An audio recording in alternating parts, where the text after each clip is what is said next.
You're listening to the Spirit Podcast. Hello, wanderers, weirdos, and watchers of the unexplained. You've crossed the threshold once again into Beyond the Veil. I'm Beck, your guide through the fog of forgotten truths, and joining me, as always, is the woman whose intuition is sharper than a cryptid's claw, Rachel. Hey, Rach. Hey, and we actually did test that with the cryptid claw not too long ago, and it's true. We have cryptid claws hanging around our studio. Yeah, if you'd like to purchase one. We've got a stack of bizarre this week that'll make you question your reality, your history books, and possibly your plumbing. So pour yourself a cup of something warm or alien green, and let's get into the news. We're diving deep, literally, into the first story of the week. Picture this. You're in a pressurized submersible, thousands of feet beneath the surface of the Indian Ocean. The darkness is so complete, it feels like you're floating in ink. Then suddenly, light.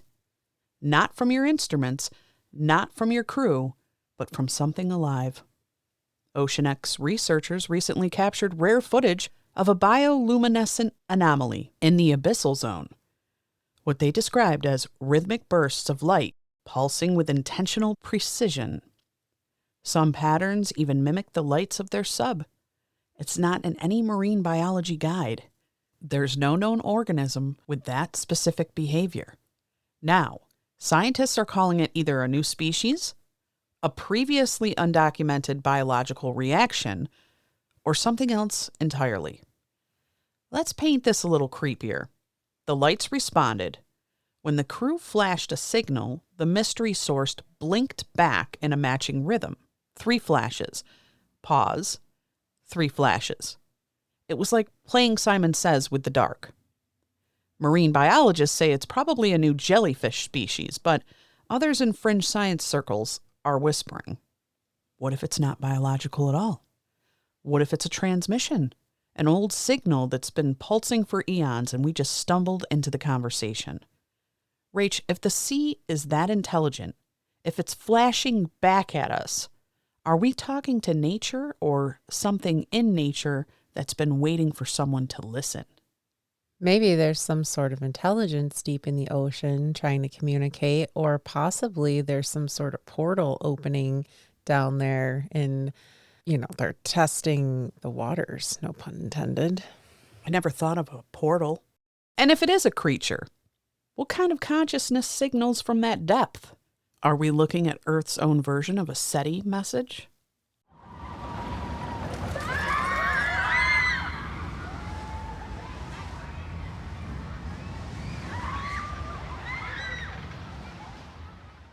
Sticking with the watery weird, researchers off the coast of England and the Mediterranean are uncovering the ruins of what they're calling ancient playgrounds.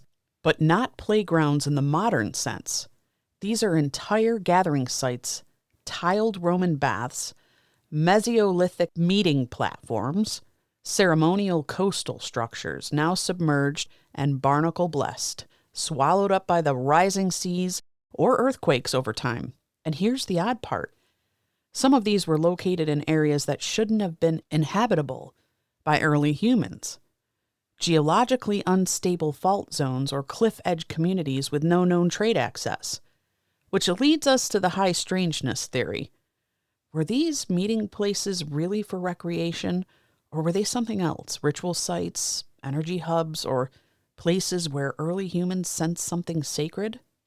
Even mainstream archaeologists admit the symmetry of these layouts, the reoccurring motifs in tile work, and their alignment with celestial points suggesting something deeper.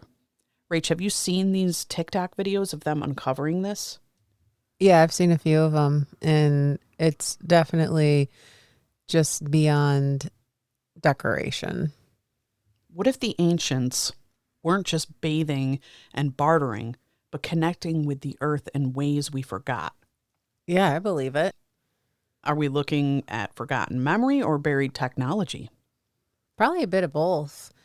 And we might have that knowledge of what it was, and we're just trying to cover it up because we want to be taught that we were more dumb back then. But I think we probably had a lot more knowledge. Because if Atlantis taught us anything, it's that sometimes sunken places weren't lost by accident. They were hidden. True that.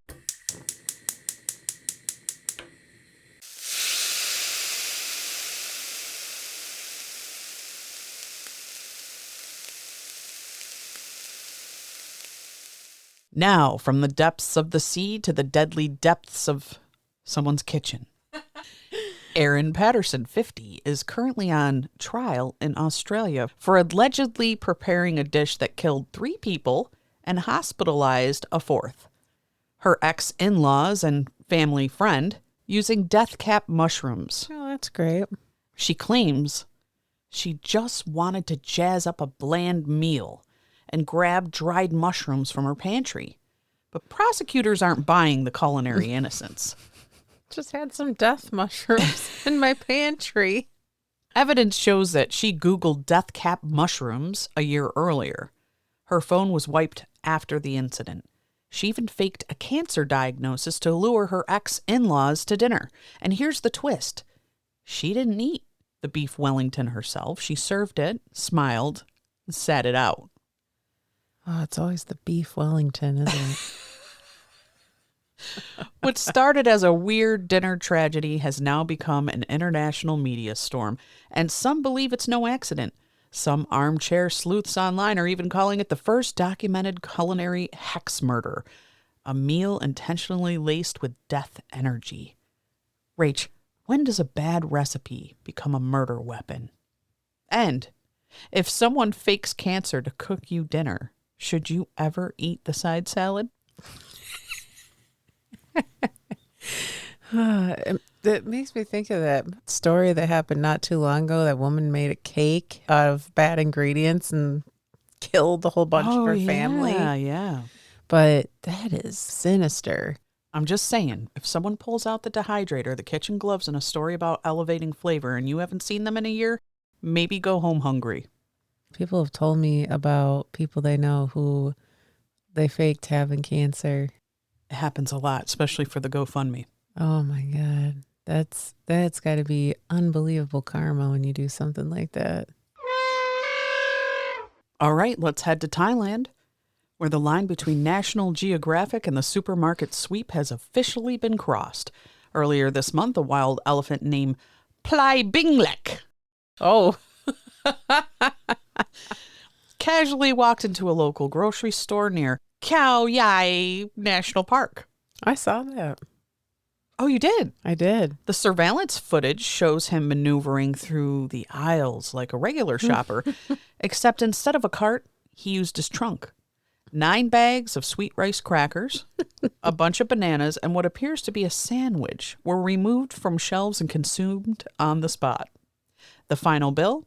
800 baht, about $22. That's actually quite a deal. Yeah, not bad. But here's the kicker. This wasn't his first snack run. Local shopkeepers say he's done it before. He knows exactly where the snacks are. He even avoids the frozen aisle because who wants cold fruit? Some believe he's the reincarnation of a monk who once lived in the nearby temple. Others say he's just an exceptionally intelligent elephant who's figured out modern supply chains. Either way, he's got a taste for carbs and zero guilt. Rach, if reincarnation is real, would you rather come back as a chill Thai elephant with a snack habit or a kettle that boils itself to warn of ghosts?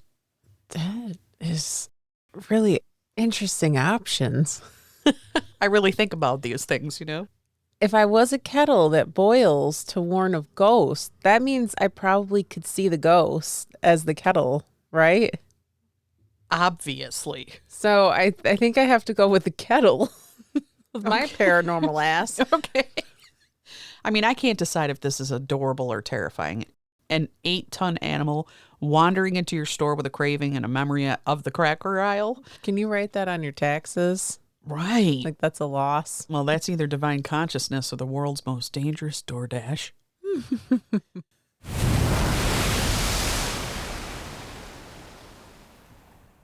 From land snacks to deep sea omens, let's talk about the enormous, mysterious, and frankly elegant horror known as the oarfish.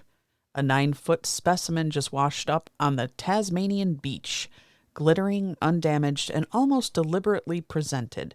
And before the scientists could say, "Nothing to see here, folks," folklore lovers across the globe were quoting Japanese legend, "The oarfish is the right Ryugu no Stukai. the messenger from the sea god's palace, and an omen of earthquakes and tsunamis."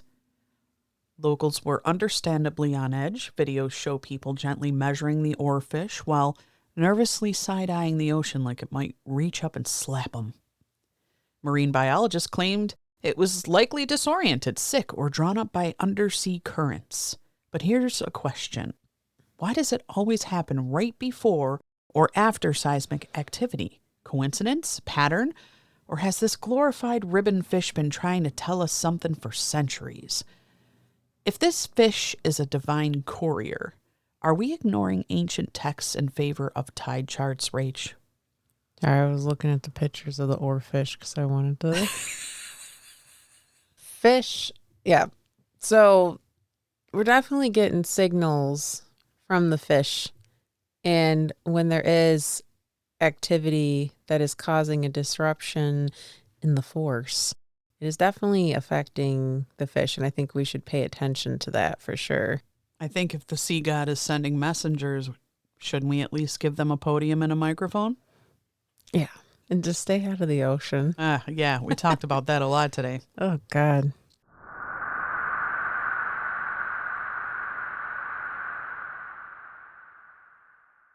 Next up, a ghost photo that's got people arguing, screenshotting, and sleeping with the lights on. Ghost hunters Richard and Anthony were snapping pictures under the blood moon at Kinnitty Castle in Offaly, Ireland.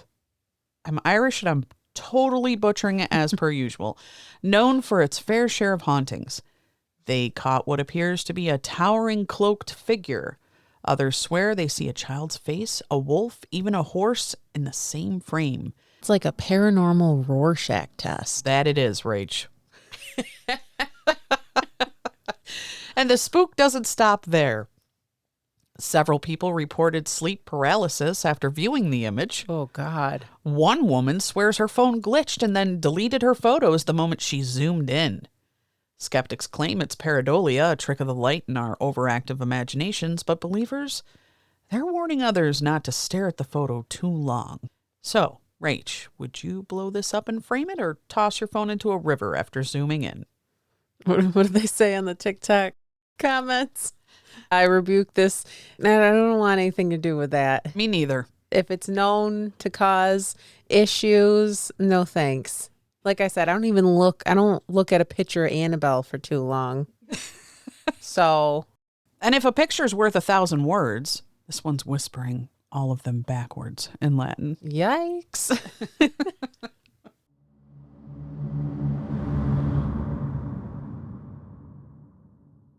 Now to a haunting so powerful even Adele couldn't hello from the other side without freaking out. Partridge Green in West Sussex has long been whispered about. Ghost cats, self-boiling kettles, a girl in white who just stands in your hallway silently. But things got national attention after Adele recorded a cooking vlog in a nearby mansion and casually referred to it as quite scary. Quite scary. The result? No one will buy the house now. Despite its sprawling rooms, stained glass, and countryside charm, buyers vanish like the lights when you ask, did someone else just hear that? You would think somebody would be jumping on that because Adele said it was quite scary. Yeah, nothing like a good old endorsement from Adele. Locals claim the girl in white is just an old convent resident, still tending to the mansion out of habit. Others say she's a spectral squatter who just likes the attention. And the boiling kettles, they apparently start whistling without being plugged in. If Adele got spooked, what hope is there for the rest of us, Rach? Is she a brave one, that Adele? She set fire to the rain. That's right. Also, would you rather be haunted by a ghost child or a ghost barista who keeps boiling water for tea you didn't ask for? Oh, that sounds like a fire hazard, Beck. Unless it was me reincarnated as the kettle that boiled if I saw ghosts. Probably the ghost child. You see how it all connects, Rach? It all connects. It all comes back full circle. Okay, you're going to get haunted by the ghost. The ghost kids are the scariest. I think real kids are scarier. Yeah, I'll give you that. Hey, Spirit Seekers. Enjoying the show? Make sure to like, follow, and subscribe to the Spirit. Leave us a review on Apple or Spotify and share the love.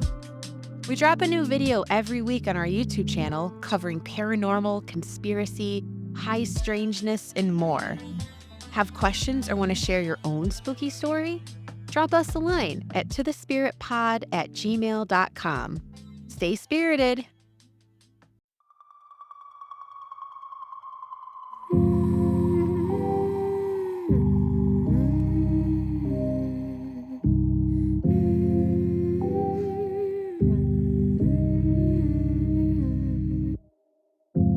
Open your eyes, what can you see around?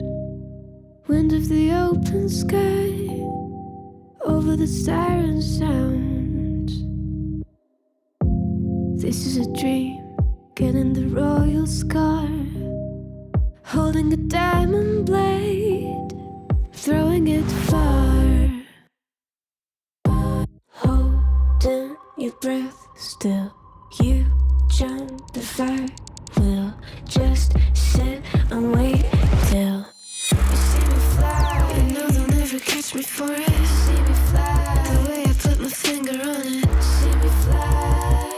You got it, then try to tell me you got the wrong guy. See me fly. You know they'll never catch me for it. See me fly. The way I put my finger on it. See me fly. You got it, then try to tell me you got the wrong guy.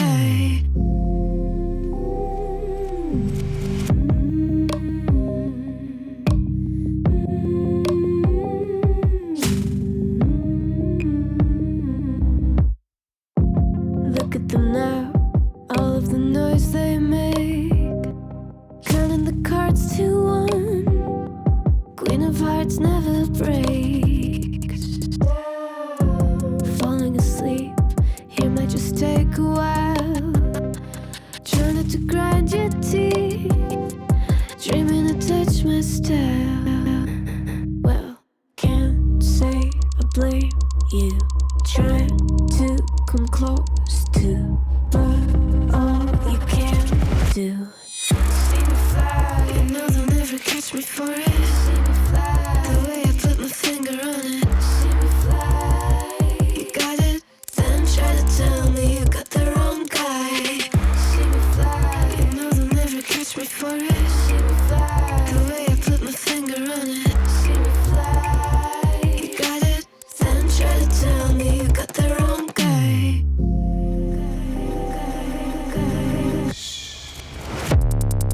Got the wrong.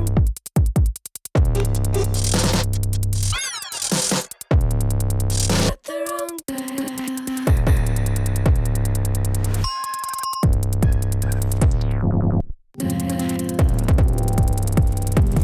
Then try to tell me you got the wrong guy. If all this has you itching to get out and chase the weird yourself, here are some upcoming events to pin to your haunted corkboard. July 7th through 9th, Contact in the Desert, California, ufology, CE5 workshops, sky watches, and probably at least one government whistleblower disguised as a yoga teacher. August 3rd, Paranormal Festival, Kilkenny, Ireland, haunted castles, banshee lectures, and a ghost pub crawl that might crawl back. Let's go to that one, Rach. Yeah, I want to hear about the banshees. I know. September 14th through the 15th, Witch City Psychic Fair, Salem, Massachusetts. Mediums, vortex maps, and enough sage to bless the entire East Coast. I love Salem. That's a quick drive. Me too.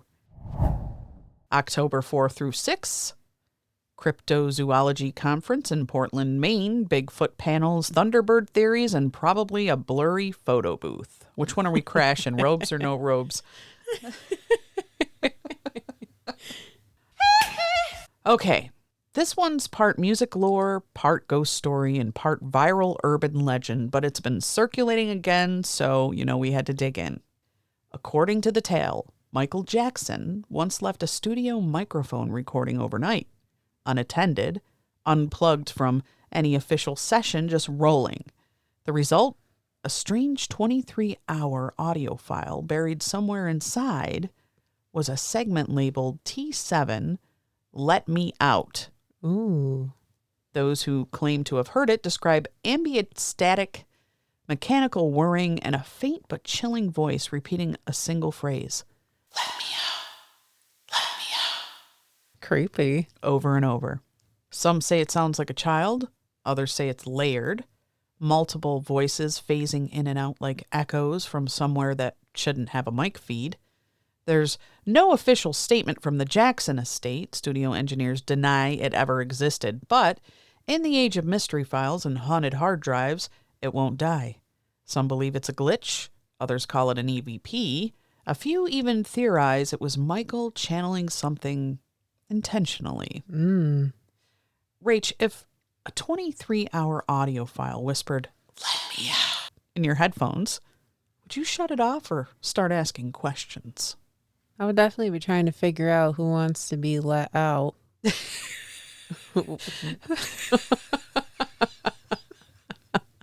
Can you say anything else? Where are you? Have you heard these audio files? No, I haven't. I should have probably looked for it. I just want to know how long it is before Siri becomes possessed. Some people have had some paranormal experiences. I know with more Siri. so with Alexa, but yeah. Mm-hmm. And now it's time for quote of the day from the beyond. It always knocked twice, once for attention, the second time to let us know it was inside. This chilling line comes from a now deleted Reddit thread under R Paranormal posted by someone who claimed their family experienced nightly double knocks in an old farmhouse near the New England coast. The first knock came from the front door. The second, 5 seconds later, came from the hallway inside. Always 3:17 a.m. No one ever found a source. One morning, the mother found a small handprint on the inside of a second-floor window. The kicker? There were no children living in the home. Eventually, the family left. The house is still unsold, listed, discounted, and waiting. Rach, if you hear that second knock, same time, same pattern, are you grabbing a flashlight, a baseball bat, or your keys to leave town? I guess it depends what mood I'm in. 3:17 in the morning, if I know this is happening, I might be getting my night vision camera in my voice recorder in my Polaroid camera. So you're full on ghost hunting. Oh, I got all the equipment. I'm good to go. I'm good to go. Are you going to stay there and deal with this nightly? I sleep pretty sound, so it might not be too much of a problem for me. Okay. There's things all around me. I'm haunted everywhere I go. Haunted and Unbothered. Haunted and unbothered, A new baby. song by Rage. Now it's time for listener lore. The Girl in the Mirror Box. This one came from a listener who asked to stay anonymous, but we'll call her L. She and her husband had just moved into an older farmhouse in the Midwest, the kind with a stone basement and secret in the walls. That's the best kind. Mm-hmm. While cleaning behind the water heater, they found a dusty, ornate wooden box. Inside was a cracked hand mirror, 2 baby shoes, and a yellowed note that read, "Do not speak her name. She only hears whispers." Naturally, horror movie logic kicked in. They kept the box. That night, Elle swore she saw some movement in the mirror. Just a flicker, a shadow. Her husband brushed it off until he woke up the next morning to find muddy toddler-sized footprints on their comforter. Damn ghost toddlers. They moved the box to the garage. The garage light won't work now. The mirror still fogs up at 2:03 a.m. every night. The shoes have been found in 3 different places despite being locked inside the box. They're still debating whether to bury it or just move. Okay, so you find a creepy mirror box. Do you bury it, bless it, or list it on eBay under lightly haunted vintage decor? Ooh. Probably find some sort of Ed in the Rain type of folk that can have it for safekeeping in a special place, or just give it to Zach Bagans. There you go. He can deal with it. I would sell it to him. I would make a little profit off it. Yeah, he can afford it. And now it's time for Strange Tales from History Shadow, the Screaming Skulls of England. For this week's stroll through the haunted halls of history, we visit the English countryside where screaming skulls are a real thing. Yes, skulls that, if removed or disturbed, unleash terrifying chaos. Take Bettiscombe Manor in Dorset. Legend says a skull belonging to an enslaved man brought back from the Caribbean. Do you say Caribbean or Caribbean, Rach? I say Caribbean. Okay, me too. Like Pirates of the Caribbean. There we go. Well, that was buried in consecrated ground. Immediately, storm struck. The house shook. The family was tormented by moans and howls until the skull was exhumed and returned to the home. Peace followed until anyone tried to move in again. Then there's Wardley Hall, home to the skull of St. Ambrose Barlow, a Catholic martyr beheaded in 1641. The skull reportedly bleeds if removed. One visitor fainted when the walls wept red. The estate now keeps the skull in a display case with very clear instructions, do not touch. The prevailing belief? These skulls are holding spiritual contracts. Break the contract, and the veil responds with fury. Rach, if your Airbnb listed quiet room with a view plus 1 non-negotiable haunted skull, are you unpacking or reversing out of the driveway with sage in hand? I think I'm going to stay. Maybe read a few Edgar Allan Poe stories. You're so brave. I think you talk a lot of shit. I like the adrenaline rush. I don't do roller coasters. I just got to scare the shit out of myself sometimes. So what's the connective tissue this week? Let's see. We've got deep sea fish predicting doom, elephants who snack with purpose, haunted teapots, ghosts photobombing castle tours, spectral children leaving muddy prints, Adele running from a hallway phantom, and let's not forget Michael Jackson possibly capturing an EVP on a 23-hour loop. It's not just that the veil is thinning, it's that reality is starting to glitch with a flair for the dramatic. Honestly, Rach, at this point, are we the observers? Or just extra players in someone else's paranormal docuseries called Earth, The Reckoning? I think we're here, we're doing what we're doing, but we're coming closer and closer to the other side. We are being able to start to really play with the spirits from beyond. Would you say, Hello from the other side. Yeah. That's exactly. See, it all comes full circle. I told you it does. Well, that's all for this trip beyond the veil. But as always, we want to know what you think. Heard a hum? Spotted a light? Found a cursed raccoon skull under your porch? We're listening. Don't forget to like, subscribe, and share with the bravest weirdo in your life. And until next time, keep your ears tuned, your flashlight charged, and your spirit open.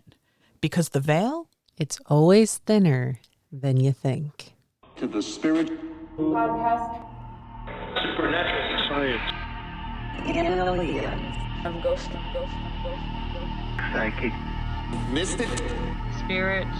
divine source Heaven. The dead. It's magic, magic.